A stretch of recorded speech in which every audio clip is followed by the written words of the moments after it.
2022. Like 32 degrees again. What? It's April 9th.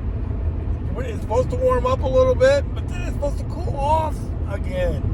It might be in the low 40s, high 30s again next week in the middle of April. Pretty crazy. But it is what it is. Pretty soon we'll all be claiming it's 95 degrees, and we're carrying cases of water up to third floor apartments, So that's what we're going to talk about today. We're going to talk about tips, people. Tips and observations for Walmart Spark. So number one, set goals. Set goals. If you're working after work, you want to make $100. Now, every time that I've worked after work, I've come real close to making $100. 95, I think, is the worst day I've had. So that's what we call close enough. And then if you work full time, you want to make 300. Other than the first couple days that I've done this, the worst day that I've had is 290. No, I take that back. It was 286 when I worked a full day. So just like what was with DoorDash, it's $100, $300 The second biggest tip is the 20 after rule. I hear sometimes in some areas it's the 15-minute rule. So everything I do as far as scheduling, my start time, my end time, when I take a break, is all wrapped around the 20 after rule. So what does that mean? All the curbside deliveries come out at 20 after. So, like, you don't want to get somewhere and start your day, at 4:40. If you might have to wait 40 minutes for a delivery. You might have to break out the DoorDash app. You're a lot better off to just stay wherever you're at till about, if you instead of starting at 4:40, you might as well start at 5:10. And then you only got to wait 10 minutes on a slow day. Now on a busy day, you might turn on the app at 4:40 and get a shopping delivery just like that, $40 shopping delivery just like that. But more than not, you want to plan your day around the 20 after rule. Same way when you're ending your day, like if the last curbside order usually is at 8:20, unless it's just totally blown away and they're trying to play catch up and all that. You can pretty much bet the last delivery is at 8:20.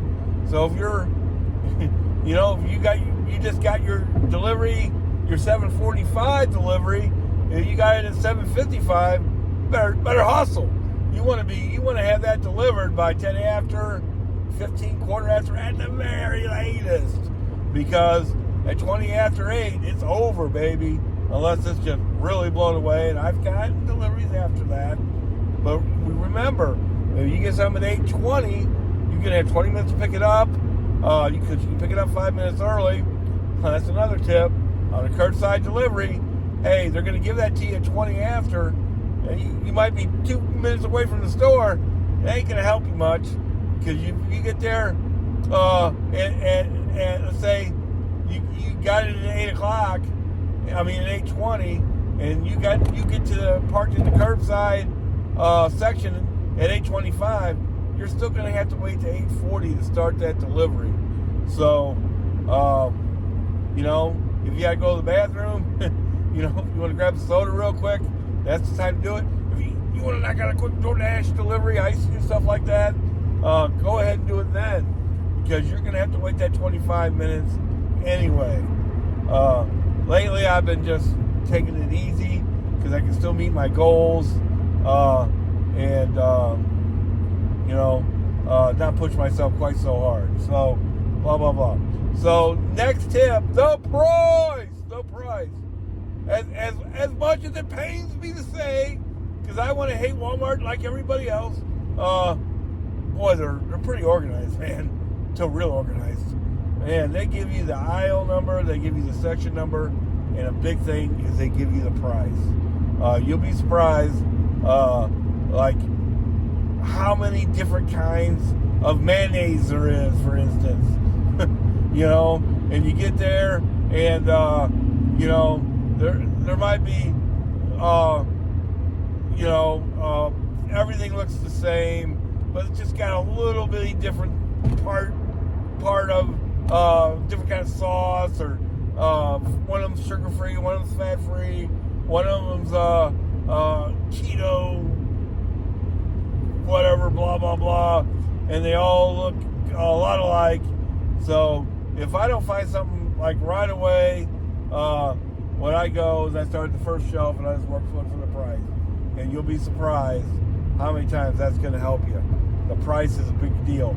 Now sometimes all that stuff will still be priced the same, and then what you got to do is that you just start scanning boxes, or scanning bags, or scanning bottles, or whatever, until you find what you're looking for, and that's the fastest way to do that.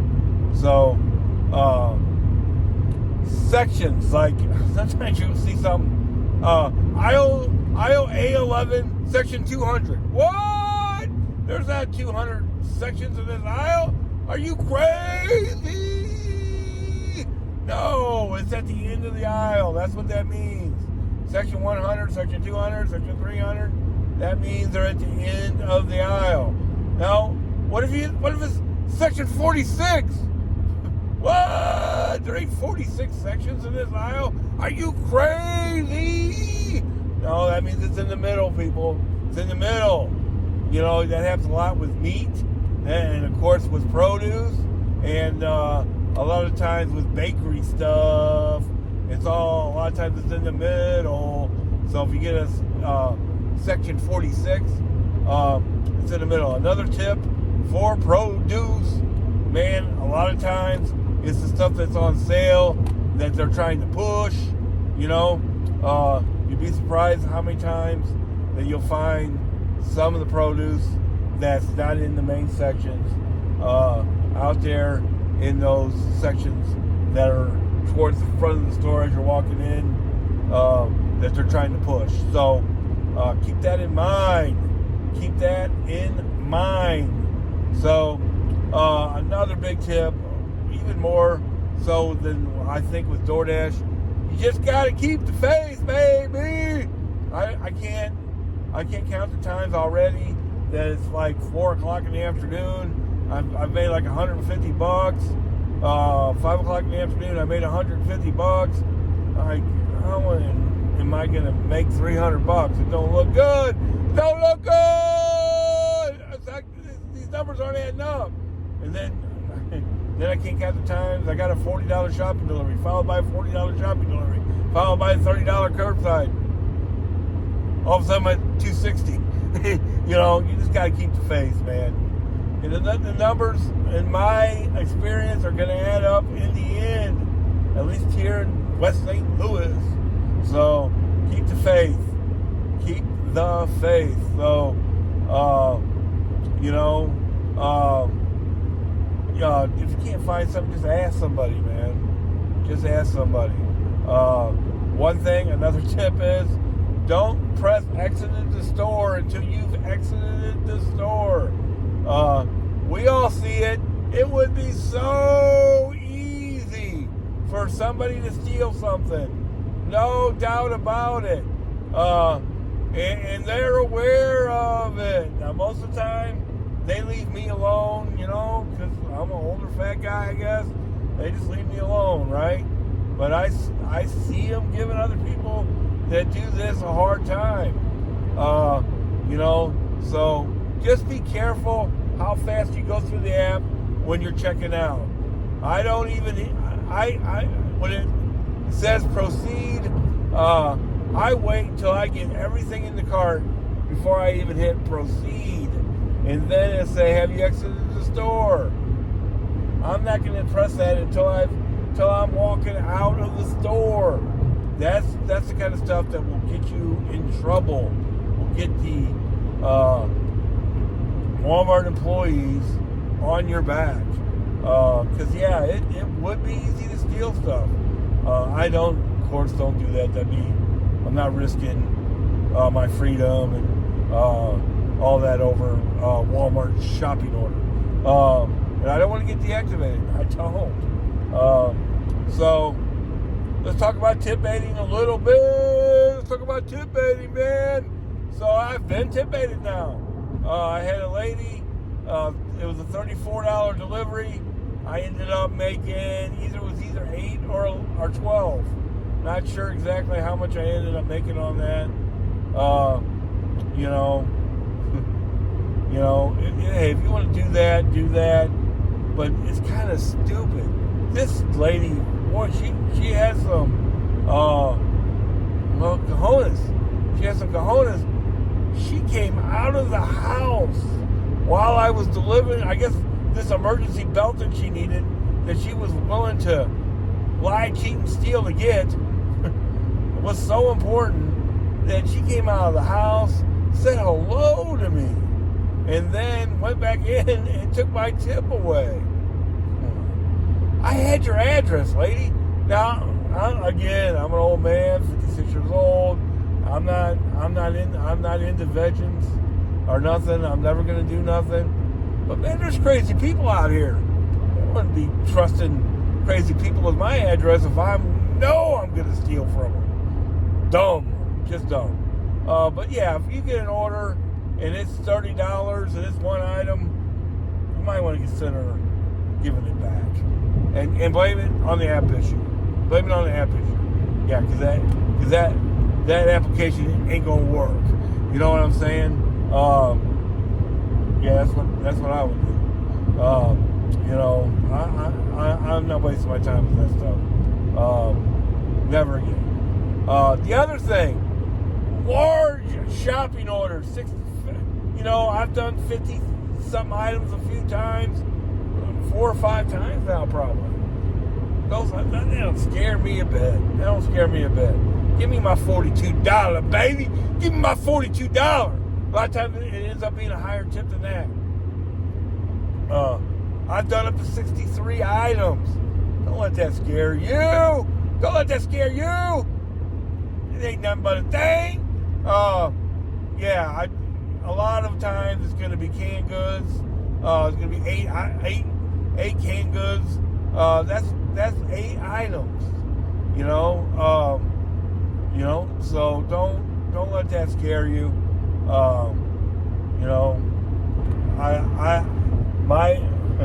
My experience on that is that those big things take you about 40 minutes to shop, and then depending on how long it took you to get to the store and all that, it's gonna take you just about an hour. Maybe a couple minutes more than an hour. Let's talk about batch orders for a minute. Now, I did one on accident one time. My old eyes, I wear reading glasses usually. I don't wear them while I'm driving, of course.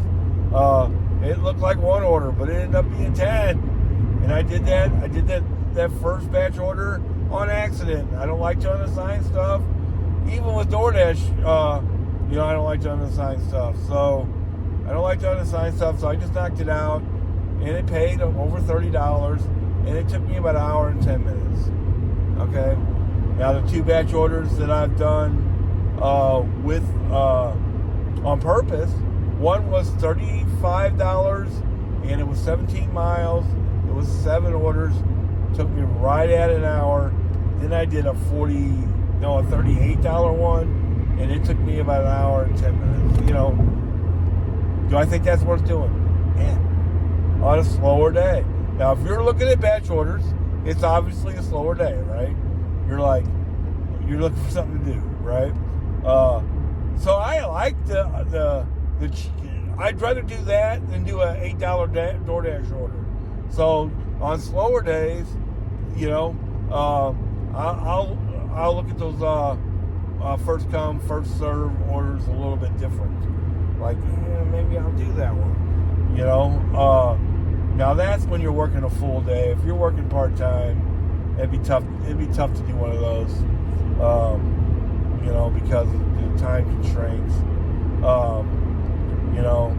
But one thing to consider, like, let's say you're 10 miles away from the store, right? Or let's say this is going to be easier. 7 miles away from the store. That's a lot. Let's say 14 miles away. Let's make it easier than that. Let's say 14 miles away from the store. And it's $34, right?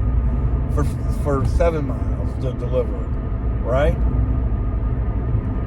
You might say, oh, I'm way too far away. Well, my car gets 28 miles to the gallon, right? I'm not even going to use a whole gallon's worth of gas to go do that delivery. I'm only going to use 3/4 of a gallon to get the whole thing done. People, don't let these gas prices, don't make them more than they have to be, you know, because that's only going to cost me about $3 in gas to do the whole order. And it's 21 miles.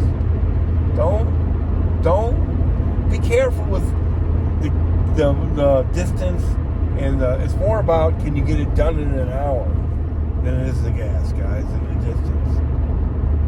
Just math. Okay, if you get 28 miles to the gallon and you even have to drive 14 miles to get somewhere, right? That's still only half a gallon of gas. That's $2. It's not $4 anymore either. You know, I can get gas in my area for $3.51, $3.60 pretty easily, right? So that's $1.80. So that would be $3.60 to go 14 miles.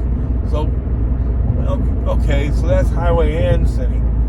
But you're probably going to hit a little bit of highway if it's 14 miles, right? So, just consider that. Because sometimes I will bounce. Especially if I think there's more orders in the area that's over there. Don't be scared to spend $2 worth of gas to make 34. Make sense?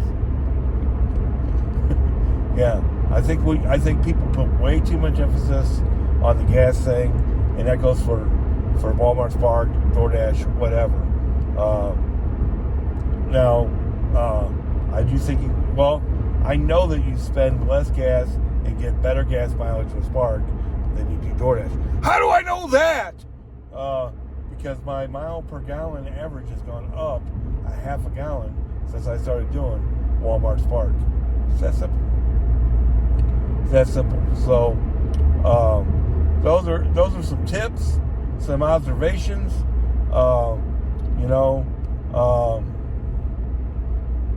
Hope this continues. A lot of people say they feed you in the beginning, but we're talking about weeks now, not days. I'm in the Walmart Plus program, people. I'm a top Sparker. They call it Sparky. I can't go with that. I'm going to call it Sparker.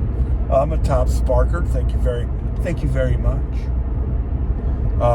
So hopefully you guys are making some money out there no matter what you're doing. Congratulations to some of the guys I see making some money with DoorDash. Hey, you don't have to tell me, baby. You don't have to tell me. I know you can make some money with DoorDash. That's great.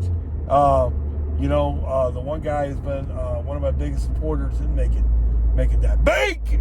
I'm not even gonna say what area you're in or anything like that, but you did. You tried a bunch of areas, and you found the one that worked for you, and you're making it work. You're not making it work. You're thriving with it, man, and that's great. I'm so glad to hear it, because I know that you struggled with it. You didn't know if you could make $300, and now you know you can, and more, depending on how hard you want to work and how long you want to work, and all that stuff. Right on. There are some really good areas where you can make some money, especially if you can get up early enough. See, my problem is a lot of times I can't get up as early as I would need to make some money there, because I get up at 4:30 in the morning at my W-2, which I have arrived at. So I'm going to go in here and try to make some money.